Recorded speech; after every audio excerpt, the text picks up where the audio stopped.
تو ہم اس کا ایک اور درجہ یعنی اس سے عظیم تر وجود کو تصور کر سکتے ہیں۔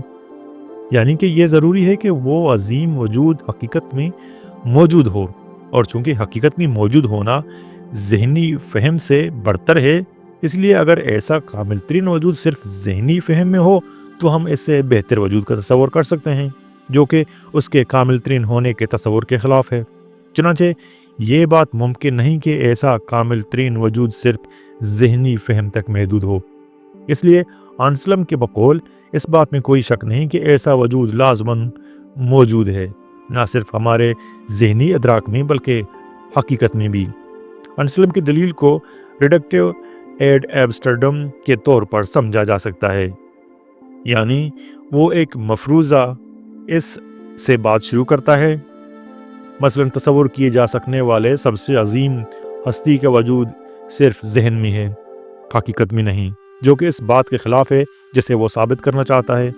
پھر وہ دکھاتا ہے کہ جب اس مفروضے یعنی اس کو دو دیگر واضح یا بدیہی مفروضات A1 اور A2 کے ساتھ ملا کر دیکھا جائے تو یہ ایک تضاد کو جنم دیتا ہے، اور جب تضاد سامنے آ جائے تو اس سے یہ نتیجہ نکلتا ہے کہ اصل مفروضہ یعنی اس غلط ہے اور اس کا انکار درست ہے۔ انسلم کی دلیل یوں آگے بڑھتی ہے، فرض کریں کہ تصور کیے جا سکنے والا سب سے عظیم ہستی یا گریٹسٹ کنسیویبل بینگ یعنی GCB صرف ذہن میں موجود ہے، حقیقت میں نہیں۔ مفروضہ نمبر 1، حقیقت میں موجود ہونا محض ذہن میں موجود ہونے سے بہتر ہے۔ مفروضہ نمبر 2، ہم ایک ایسے ہستی کا تصور کر سکتے ہیں جو ذہن میں بھی ہو اور حقیقت میں بھی۔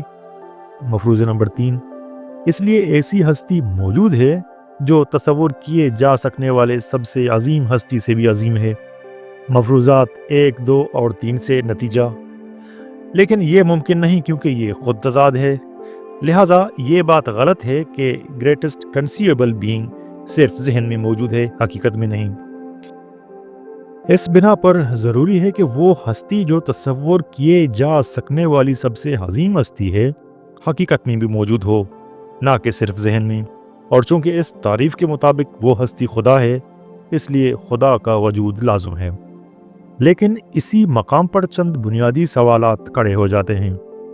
کیا وجود کوئی ایسی خوبی یا کوالٹی ہے کہ ہم کہہ سکیں کہ موجود ہونا موجود نہ ہونے سے بہتر ہے؟ یا یہ بات ہی بے معنی ہے کیونکہ ہم موجود اور غیر موجود اشیاء کو آپس میں موازنہ نہیں کر سکتے؟ کیا محض ممکنہ وجود رکھنے والی ہستی حقیقت کا روپ دھار لینے سے بہتر بن جاتی ہے؟ انسلم کے معاصر فلاسفر گاؤنلو نے اس دلیل پر سب سے پہلے اعتراض کیا جو آن بیہاف آف دا فول کے عنوان سے معروف ہے۔ وہ انسلم پر کرتب دکھانے کا الزام لگاتے ہیں اور ایک دلچسپ جزیرے کی کہانی سناتے ہیں، ایسا جزیرہ جو تمام زمینوں سے زیادہ شاندار ہے۔ چونکہ حقیقت میں ایسے کامل جزیرے کا ہونا صرف تصور میں ہونے سے بہتر ہے، اس لیے اس جزیرہ سعادت یا آئل آف دا بلیسڈ کا حقیقت میں موجود ہونا لازم ٹھہرا۔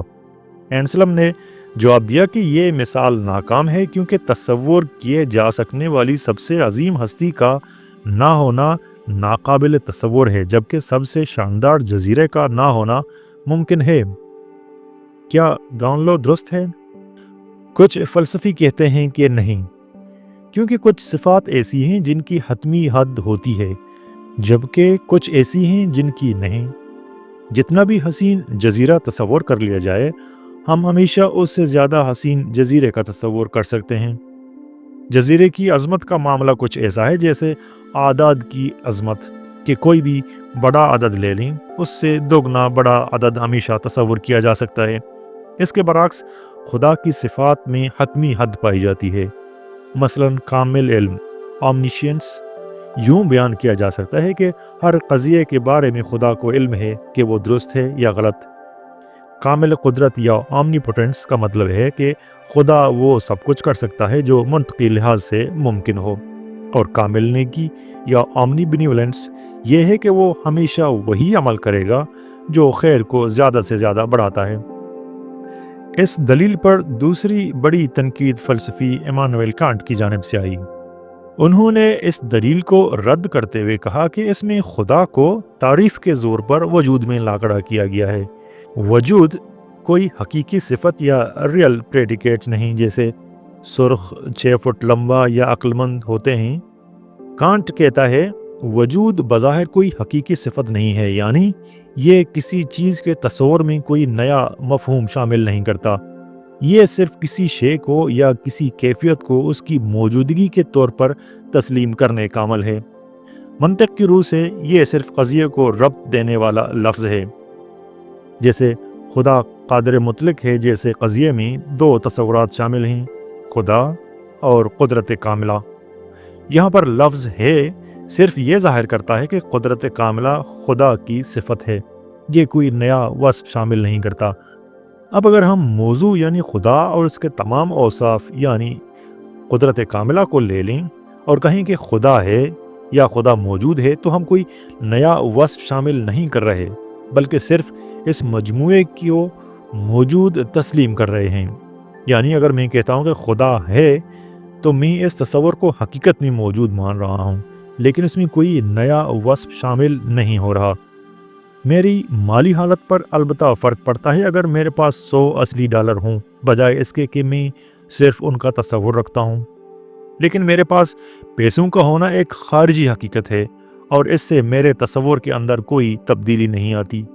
کسی شے کے حوالے سے جتنے بھی اوصاف تصور کیے جائیں، جب ہم یہ کہتے ہیں کہ یہ چیز موجود ہے تو ہم اس میں کوئی نیا وصف شامل نہیں کر رہے ہوتے۔ اگر ہم کہیں کہ یہ چیز موجود ہے تو وہ ایسی ہی ہونی چاہیے جیسی ہم نے تصور کی تھی۔ اگر ہم کچھ اور شامل کر دیں تو پھر وہ چیز نہیں رہی جس کا ہم نے تصور کیا تھا۔ اس طرح کانٹ کے نزدیک صرف کسی چیز کو مکمل طور پر تصور کر لینا اس کے وجود کو ثابت نہیں کرتا۔ ہونا کوئی اضافی خوبی نہیں ہے جو کسی شے میں شامل کی جائے، بلکہ صرف اس شے کی حقیقت میں موجودگی کو تسلیم کرنے کا عمل ہے۔ اس دلچسپ دلیل پر بقیہ بحث اگلی ویڈیو میں۔